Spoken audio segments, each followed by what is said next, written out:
வணக்கம். இன்றைக்கி நம்ம பார்க்க போகிற சமையல் ரொம்ப சிம்பிளான ஒரு சைடிஷ் ரெசிபி தான் பார்க்க போகிறோம். இட்லி, தோசை, ஊத்தப்பம், பொங்கல் எல்லாத்துக்குமே அருமையாக இருக்கும். சப்பாத்திக்கெலாம் கூட தொட்டுக்கலாம். வாங்க எப்படி செய்யலாங்கிறத பார்க்கலாம். இப்போ ஒரு மிக்ஸி ஜார் எடுத்துக்கலாம். இதில் மீடியம் சைஸில் 2 தக்காளி பழம் நல்லா நைஸாக அரைச்சிக்கலாம்.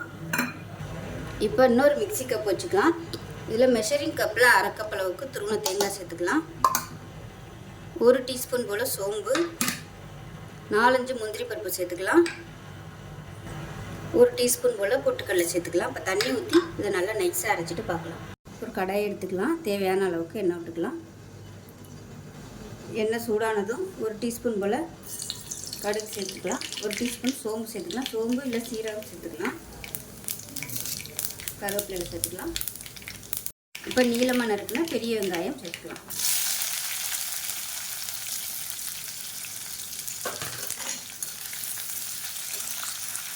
இப்போ கொஞ்சமாக உப்பு சேர்த்துக்கலாம்.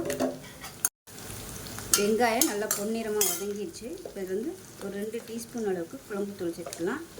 இல்லைன்னா சாம்பார் தூள் கூட சேர்த்துக்கோங்க. ஒரு 2 நிமிஷம் வதக்கிட்டு தக்காளி அரைச்ச பேஸ்ட்டை சேர்த்துக்கலாம். சேர்த்துட்டு எண்ணெய் பிரிஞ்சு வரட்டும். இப்போ பாருங்கள் நல்லா வதங்கிடுச்சு. இப்போ நம்ம தேவையான அளவுக்கு தண்ணி சேர்த்துக்கலாம். இது கூடவே தேங்காய் அரைச்ச பேஸ்ட்டையும் சேர்த்துக்கலாம். சேர்த்துட்டு தேவைப்பட்டால் இன்னும் கொஞ்சம் தண்ணி ஊற்றிக்கலாம். இது எல்லாத்தையும் நல்லா கலந்து விட்டுட்டு நல்லா கொதிக்க ஆரம்பிக்கட்டும். 1/4 டீஸ்பூன் மஞ்சள் சேர்த்துக்கலாம்.